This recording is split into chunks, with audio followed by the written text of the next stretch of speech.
Close your eyes for a moment and imagine this with me. You're standing on a quiet shoreline, the kind of place where the world feels suspended between waking and dreaming. The sand is cool beneath your feet, still damp from the tide that pulled away hours ago.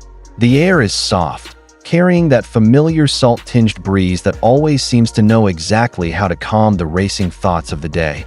But tonight, something is different. You look up, and there, rising slowly over the horizon, are not one, but two moons. The first is the one you know, large, luminous, a glowing guardian you've seen 1,000 times before.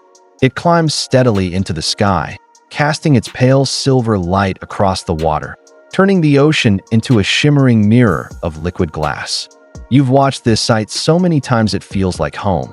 But then, just beyond it, something else appears. A second moon, smaller, fainter, moving with a quiet grace. All its OWN.IT doesn't compete with the first. It doesn't demand attention. It simply exists, like a secret written in the sky, waiting to be noticed. Its surface is softer, tinged with a faint amber glow, and as it rises, it casts a second set of shadows across the beach. Overlapping, interwoven, dancing with the first, the ocean reflects them both now. Two moons, two lights, two reflections rippling across the waves in slow, hypnotic pulses. You stand there, watching, and for the first time in a long time, you feel something you can't quite name. Oh, maybe. Or wonder. Or that rare, fleeting sensation that the universe is far stranger and more beautiful than you ever allowed yourself to imagine. This is not our world, but tonight, just for a little while, let's pretend that it is. Let's step into a place where the sky holds two moons instead of one, where the rhythm of the tides follows a new song, where the night is never quite as dark and the balance of everything we know has shifted, just slightly, into something unfamiliar and achingly lovely. This is a story of what might have been, of what could be, of a version of Earth that dances to a different celestial tune. So settle in. Let the sound of the waves wash over you. Let the image of those two moons linger in your mind's eye, because we're about to explore a world that exists only in imagination, but feels, somehow, like it could have always been there, just beyond the edge of what we know. But before we venture too far into this dream of twin moons, let's take a moment to remember the one we have. Our moon, the one that's been with us since the beginning. It hangs there every night, quiet and constant, so familiar that we often forget just how much it does for us. We've written songs about it, built calendars around it, navigated oceans by its light, and yet, most of us never stop to consider the invisible strings it pulls, the way it holds our world together in ways we can barely comprehend. Our moon is not just a pretty light in the sky. It's a sculptor, a conductor, a silent partner in the story of life on Earth. Let's start with the tides. Twice a day, the ocean rises. Twice a day, it falls. It's a rhythm so steady, so reliable, that coastal communities have built their entire lives around it. Fishermen know when to set sail. Turtles know when to lay their eggs. Crabs know when to scuttle back into the safety of deeper water. And all of it, every single wave, every pull of the sea, happens because of the moon. Its gravity reaches across the emptiness of space and tugs at the Earth, pulling the oceans toward it in a slow, graceful bulge. As the Earth rotates beneath this invisible grip, the water rises and falls in an ancient, unbroken pattern. High tide, low tide, high tide, low tide. It's a dance that's been going on for billions of years. But the moon does more than move the water. It steadies us. You see, the Earth spins like a top. And like any spinning object, it has a tendency to wobble. Left unchecked, that wobble could become extreme, tilting our planet wildly on its axis, plunging entire continents into endless winter or unbearable heat, making the climate so chaotic that life as we know it might never have taken root. But the moon holds us steady. Its gravitational pull acts like a stabilizer, keeping Earth's tilt locked at a gentle 23.5 degrees. That tilt is what gives us our seasons, the slow shift from spring to summer, autumn to winter. Without the moon, that tilt could swing wildly over thousands of years, and the seasons as we know them would vanish into unpredictable chaos. Our moon is the reason we have spring rain and autumn leaves. The reason winter is cold but bearable. The reason summer doesn't scorch the earth into dust that it's easy to take for granted. But without it, this world would be unrecognizable. And then there's the night itself. For as long as humans have existed, we've lived by the light of the moon. Long before electricity, before fire even, our ancestors looked up at that glowing orb and used it to mark time. They tracked its phases, new moon, crescent, half, full, and built their understanding of weeks and months around its cycle. The moon told them when to plant, when to harvest, when to hunt. Even today, in a world full of artificial light, the moon still calls to something deep inside us. We feel it in the pull of a full moon night, the way it lights up the world in silver and shadow, the way animals behave just a little differently when it's high and bright. Wolves howl, owls hunt, nocturnal creatures stir, and we, too, feel it. Even if we don't always know why.so before we imagine what it would be like to have two moons, we need to understand what it means to have one. We need to feel the weight of its presence, the quiet power it holds over this fragile, beautiful world. Because once we add a second moon into the sky, everything changes. The tides will shift. The nights will brighten. The balance we've known for all of human history will tip, just slightly, into something new. And that's where our story truly begins.so now. Let's imagine it. Let's imagine that somewhere, long ago, something shifted. A cosmic accident. A beautiful mistake written into the fabric of our solar system. Perhaps a wandering celestial body, an asteroid. A dwarf planet, something ancient and cold, drifted too close to Earth. And instead of passing by, or crashing down, it was caught, captured by Earth's gravity, and pulled into orbit, circling our planet like a quiet companion that arrived late to the dance. Or maybe it was there from the beginning. Maybe, billions of years ago, when the Earth was still young and molten, when the moon we know was born from the violent collision between our planet and a Mars-sized body. There was another collision, a smaller one that created not one moon, but 2.2 siblings, born from fire and chaos, destined to circle the same world for all of time. No one can say for certain how it might have happened. But for the sake of this story, for the sake of wonder, let's say it did. Let's say that tonight, when you look up, there are two moons in the sky. The first is the one you know, the larger one, the Luna of ancient myth and modern science. It hangs there, full and radiant, just as it always has. But the second moon is something else entirely. It's smaller, perhaps only a third the size of the first. Its surface is darker, marked with deep craters and ridges that catch the sunlight in strange, uneven patterns. It doesn't glow as brightly. It doesn't dominate the sky, but it's there, undeniable, tracing its own path through the heavens. This new moon orbits farther out. Its journey around the Earth takes longer, not the familiar 28 days, but perhaps 45 or 60 or even more. It moves at a different pace, following a rhythm all its own, and because of that, the two moons are rarely aligned. Sometimes they rise together, side by side, casting a double light across the world. Other times, they're on opposite sides of the Earth, and you'll only see one at a time, dawn bringing the first, dusk revealing the second. There are nights when they pass each other in the sky, crossing paths like two ships on an invisible ocean. And on those nights, the light is unlike anything we know. Twin crescents, overlapping shadows, a sky that feels crowded and alive. And then, every so often, there are nights when both moons are full. Imagine that 0.2 full moons, burning bright, flooding the world with so much light that the night feels almost like day. The forests glow silver, the deserts shimmer, the oceans shine like molten glass. On those nights, you wouldn't need a lantern. You wouldn't need a flashlight. You could walk for miles beneath the twin glow and see every stone, every leaf, every ripple in the water. But there's something else happening, too. Something invisible, but profound. Gravity. The moon we know pulls at the Earth with a steady, predictable force. But now, there's a second force, a second pull. And while this new moon is smaller, its gravity still matters. It still tugs. It still bends. And when both moons are on the same side of the Earth, their gravity combines. The pull is stronger. The tides rise higher than they ever did before. But when the two moons are on opposite sides, their forces work against each other.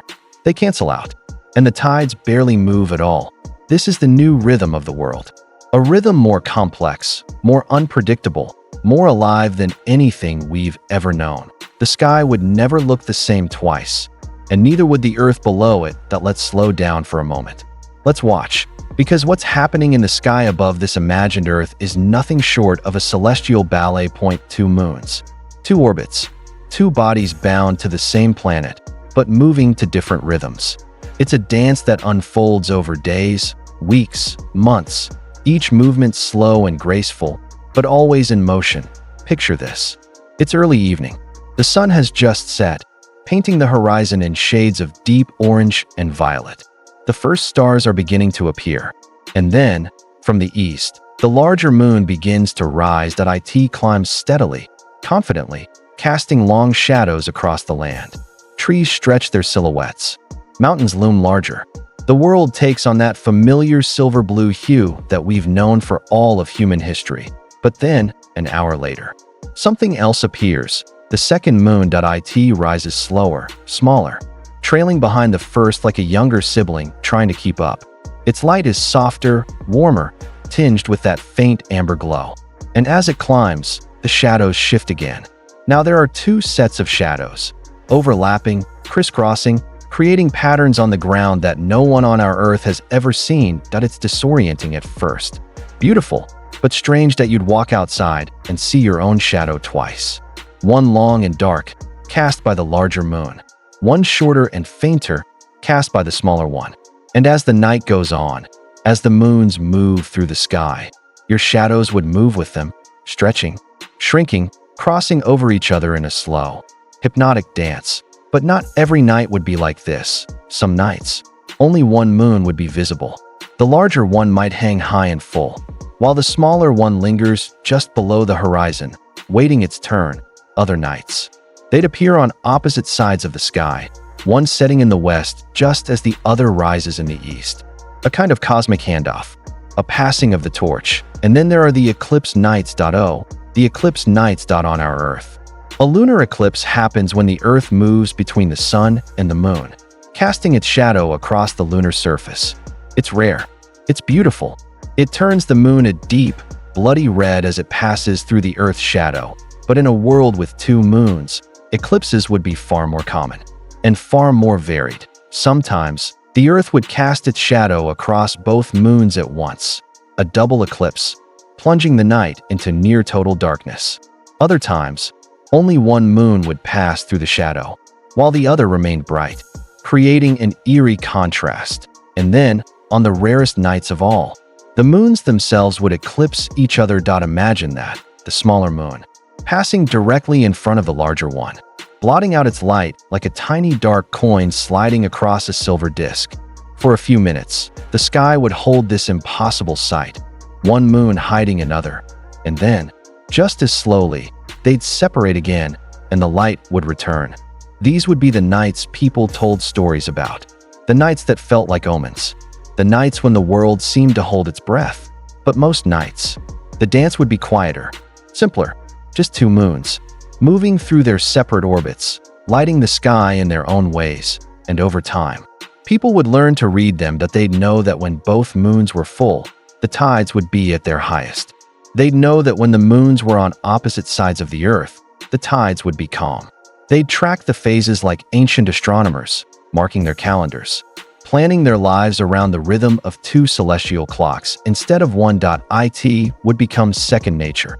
Just as we know the phases of our single moon, new, crescent, half, full, so too would the people of this world learn the phases of their twin moons.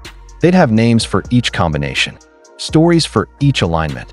The night of twin crescents, the night of the lone hunter, the night when the sisters meet, and slowly, over generations, this new sky would become normal. Children would grow up knowing nothing else. They'd look up and see two moons and think, asterisk of course. This is how it's always been, asterisk, but beneath that beauty, beneath that dance, something else would be happening, something that would change the world in ways both subtle and profound. Because two moons don't just light the sky differently, they pull the Earth in new directions. And that pull would reshape everything. Let's return to the ocean, Because if there's one place where the presence of a second moon would be felt most immediately, most powerfully, it's there, at the meeting place between water and sky. On our Earth, the tides are predictable, steady. Twice a day, the ocean rises. Twice a day, it falls. Fishermen set their clocks by it. Harbors are built around it. Entire ecosystems depend on it. But in a world with two moons, the tides would become something else entirely, something complex, something alive. Let's start with the basics. Our moon pulls the ocean toward it as it passes overhead, creating a bulge of water on the side of the Earth facing the moon.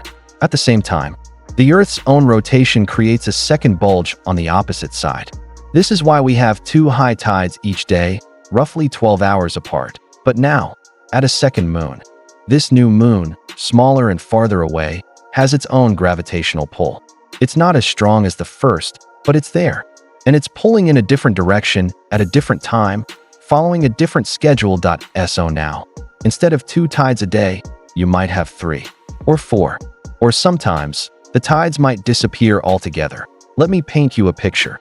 Imagine a coastal village nestled between rocky cliffs and a calm bay. The people who live there have fished these waters for generations. They know when the tide comes in. They know when it goes out. They know when to launch their boats and when to pull them ashore. But in this world, their knowledge would need to be far more complex. On some days, when both moons are aligned on the same side of the Earth, their gravitational forces would combine. The tides would rise higher than anyone had ever seen, surging up the beach, flooding into tide pools, lifting ships so high in the harbor that they'd scrape against the docks. These would be the king tides. The super tides, the days when the ocean seemed to swell with impossible power. But on other days, when the two moons were on opposite sides of the Earth, their forces would work against each other. The larger moon would pull one way, the smaller moon would pull the other, and the two forces would cancel out. On those days, the tide would barely move at all. The water would sit still, flat and glassy, like a mirror. Boats would rest in shallow harbors. Tide pools would remain full all day. The ocean would feel held, paused, waiting, and then, a few days later, the moons would shift again, and the tides would return, sometimes gentle, sometimes violent, always different from the day before. This unpredictability would reshape coastal life entirely. Fishermen couldn't rely on a simple schedule anymore.